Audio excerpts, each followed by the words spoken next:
Nandito kami upang i-update ang taong bayan tungkol sa kaso ni Mayor Alice Guo, no, na hinarap niyang qualified trafficking in persons case ukol sa Pogo sa Banban.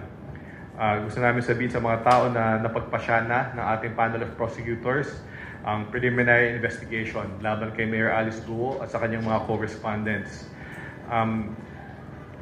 Sa simpleng sabi na lang, ang hatol sa preliminary investigation laban kay Mayor Guo ay may finding that prima facie evidence of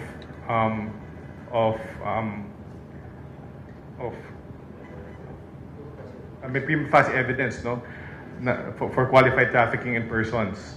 At may lumabas yung information at ipa-file namin next week sa korte yung information na to.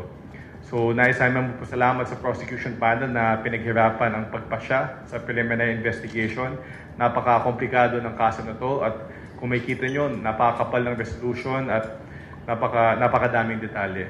Dito sa ating latest amendment ng Trafficking in Persons Act, may bagong dinagdag dun na Acts of Human Trafficking, yung Section 4L. Specifically, yung organizing an establishment that's engaged in human trafficking. Doon talaga nadawit si Mayor Guo at sa mga ibang co-respondent niya, no?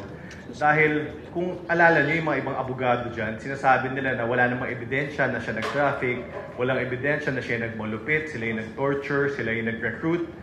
Dahil dito sa pinakabagong amendment ng Trafficking in Persons Act, hindi naman kailangan yun Kung mapakita na ikaw ang nag-organize ng isang negosyo na may madaming ganap na human trafficking, maaari kang kasuhan. At yun ang nangyari kay Mayor Alice Guo at sa madaming mga kapwa-respondent niya.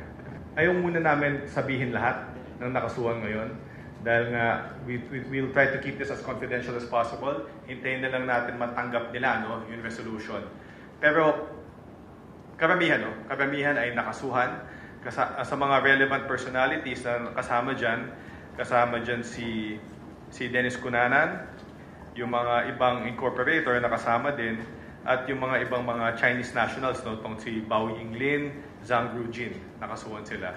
So so pagpasensyahan nyo na lang, ayaw naman namin bigay ang lahat ng mga pangalan kasama si Huang Ziyang, kasama sa mga nadawit dito sa qualified trafficking in persons. So di muna namin sasabihin lahat dahil may risk, baka may flight risk kung malaman nila nakasama sila sa mga nakasuhan at hindi pa sila kasama doon sa ILBO na inisyu ni Secretary Remulla sa BI.